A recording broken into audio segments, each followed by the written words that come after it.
SIR என்பது வழக்கமான வாக்காளர் பட்டியல் திருத்தம் இல்லை.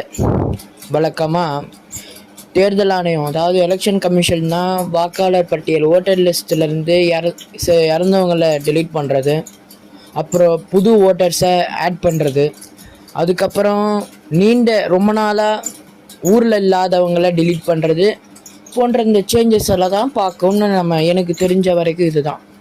பட் ஆனால் இந்த எஸ்ஐஆர் ஸ்பெஷல் இன்டென்சிவ் ரிவிஷன் அப்படின்றது ஆல்ரெடி இருக்கக்கூடிய ஓட்டர் லிஸ்ட்டை சரி பார்த்து டெலீட் அப்புறம் இல்லைன்னா ஆட் பண்ணுற செயல்முறை கிடையாதான்.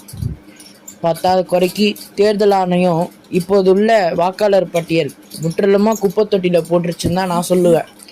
ஏன்னா நம்ம தமிழ்நாட்டில் மொத்தமே 6,36,00,000 ஓட்டர்ஸ் தான் இருக்கிறாங்களாம்.